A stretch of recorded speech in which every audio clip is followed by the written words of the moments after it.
Hi, I'm WNED Classical afternoon host and program director Mark Michaud. Every Tuesday night at 7, we're featuring Buffalo Philharmonic concerts that were recorded at Kleinhans Music Hall this past season. And every week, we get to enjoy one of the great concerts Joanne Falletta and the BPO did for us. And we also get to relive the experience with some of the featured soloists who performed with the BPO this season. Now, here's one of the conversations we had during a recent intermission on WNED Classical.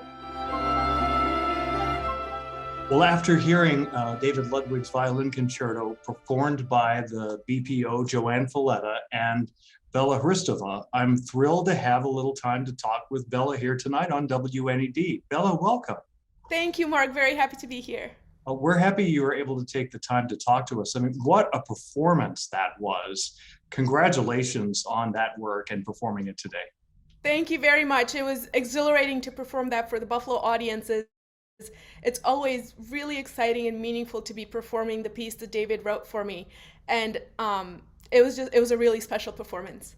Yeah, and for those of listening that maybe don't know, David Ludwig is your husband. So That's right. the composer wrote this concerto for his wife, for you. How cool is that? That's right. There has to be a story behind that. Well, yeah, David wrote it in 2015, which is right around the time that we were getting married. And it was a consortium commissioned by 8 different orchestras across the US, but the prompt was our marriage.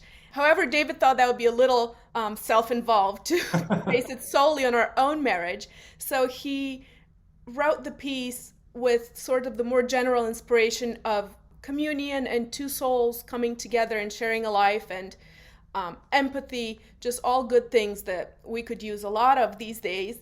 And so it's a more generalized celebration of marriage and commitment, but he couldn't help himself. And there are a number of Easter eggs in there that he's hidden in the notes and in the music that do give it some personalization.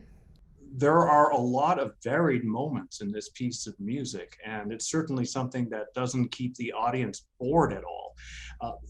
For you, performing this concerto is obviously, any concerto is more than just notes, but what's the difference in playing this concerto, for instance, since it's something that was written for you by your husband, and let's say Mendelssohn's concerto?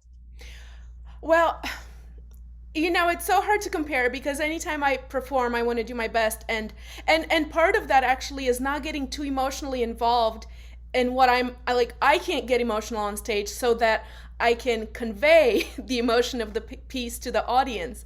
So in a way, I don't treat it any differently than any other performance, but of course it's a meaningful piece to be playing.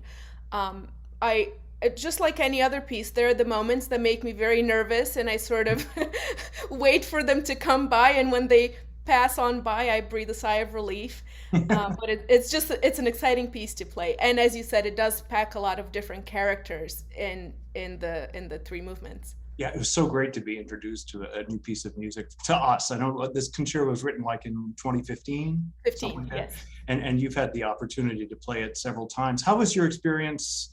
We heard how the experience was, but for you, how was the experience playing with the Buffalo Philharmonic and Joanne Falletta? Oh, I absolutely love Joanne, and I love playing with the Buffalo Philharmonic. So for me, it was a very happy return. Actually, I'd played there once before, but not with Joanne. I'd worked with Joanne elsewhere. So for it to all come together, it was really special. She's such an inspiring musician to me, and just the nicest person, and so warm and supportive. I feel very comfortable and supported on stage with her. So that's always special to share the stage together. Well, good. That leaves the door open for you to come back to Buffalo sometime. I would love to. And it's great that musicians are traveling again, like you were here in Buffalo. You've had a pretty busy summer. I think you just got back from Wisconsin's Peninsula Festival, right? That's right. Actually, just last week, I played the Mendelssohn Concerto there. Oh, how about that? Orchestra and with Rune Bergman. And do you have any other big plans for the rest of the year, touring or anything like that? I do. Actually, earlier on in the summer, I was in New Zealand recording a CD, Wow. the Wow. Brahms sonatas with pianist Michael Houston. So that'll be out next year. But looking forward to the season, I'm performing the Wynton Marsalis Violin Concerto for the first time for me. I'm playing that in a couple of different places, so that's something that I'm really, really looking forward to. Well, we look forward to hearing about that. Yeah, thank you. It's a full schedule, so I can't wait. Well, we know you're busy. We appreciate you taking the time to share your experience with your Buffalo performance here with our audience tonight. Bella, all the best to you, and thank you. Thank you so much, Mark. Take care.